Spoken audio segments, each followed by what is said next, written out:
dia berjalan di taman. Dia ditegur oleh guru olahraga. Dia merasa sangat aneh, karena guru olahraga biasanya sangat baik. Kemudian di kamar mandi pria dia menemukan seorang guru perempuan menerobos masuk untuk mandi. Semua ini membuat Casey sangat gelisah di kelas. Dia melihat keluar jendela. Guru olahraga berdiri di taman dan di bawah air. Semua ini membuat Casey panik. Dia mengambil gambar untuk dilihatkan kepada teman sekelas. Pada saat ini, guru kesenian menatap Casey dengan aneh. Casey memberitahu semua yang dia lihat kepada Delilah. Kedua orang mulai melakukan penyelidikan. Jadi mereka masuk ke dalam kantor guru. Mereka berharap menemukan beberapa petunjuk di sini.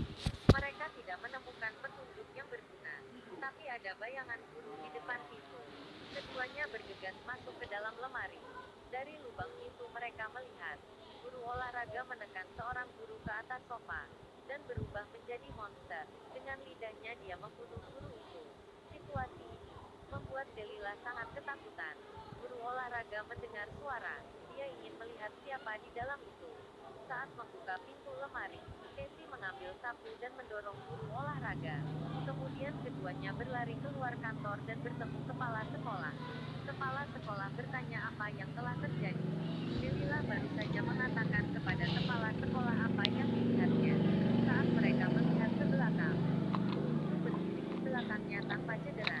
Tampaknya semua guru telah bermutasi. Kedua orang itu hanya bisa terus berlari. Setelah melarikan diri dari sekolah, Casey memutuskan untuk melapor polisi dan membawa orang tuanya ke sekolah. Polisi memeriksa kantor guru dengan hati-hati, tapi tidak ada yang ditemukan. Pada saat ini kepala sekolah memanggil polisi ke dalam ruangan di dalam. Setelah masuk ke dalam, Casey secara tak terduga menemukan bahwa mata polisi telah berubah. Dia tidak ingin mendapat masalah sehingga dia segera meminta maaf dan pergi dengan orang tuanya. Ketika dia sampai di rumah, ayahnya sangat marah.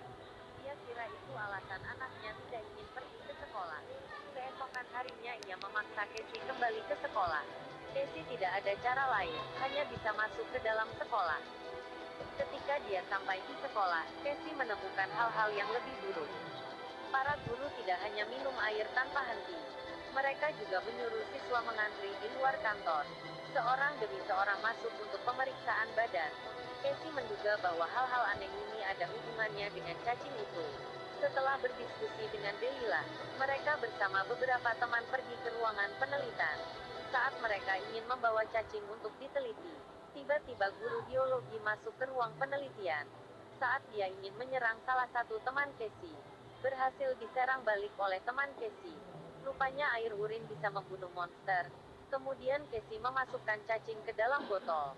Mereka bersama-sama ke rumah Casey. Saat masuk mereka terkejut dengan semua alat penelitian Casey.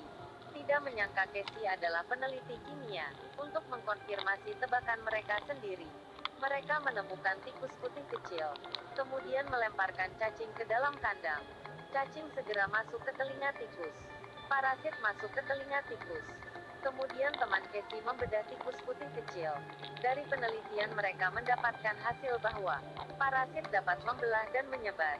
Jika terinfeksi, para korban akan kehilangan pikirannya. Tapi air urin bisa membunuh cacing itu. Jika ingin menghentikan semua ini, mereka harus menemukan induk dan membunuhnya. Dengan begini mereka bisa mematikan semua cacing itu.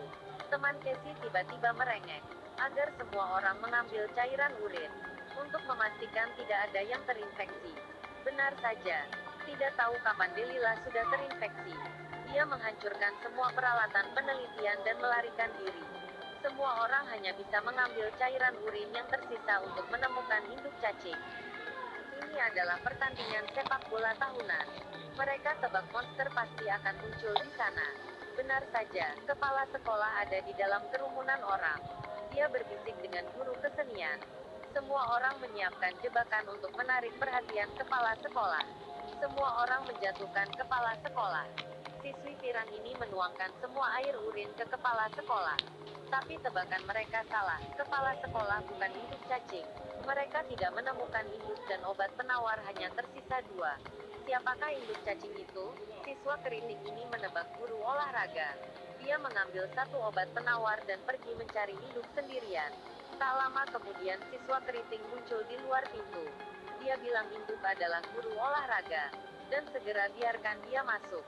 Casey menyuruhnya meneteskan sedikit cairan urin terlebih dahulu. Tapi siswa keriting itu membuang cairan itu.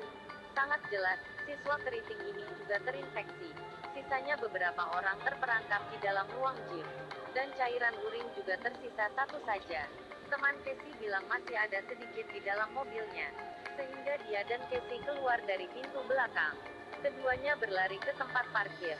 Tapi mereka dikejar oleh sekelompok monster. Mereka hanya bisa melarikan diri secara terpisah. Casey bergegas kembali ke jeep.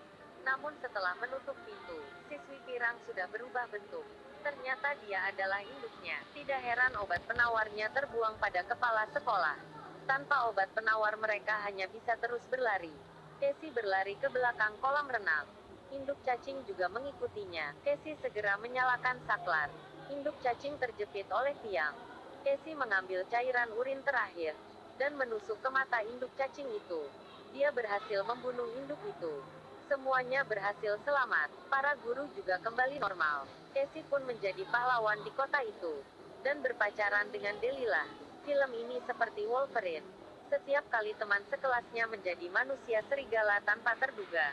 Film ini layak ditonton. Jangan lupa like dan subscribe.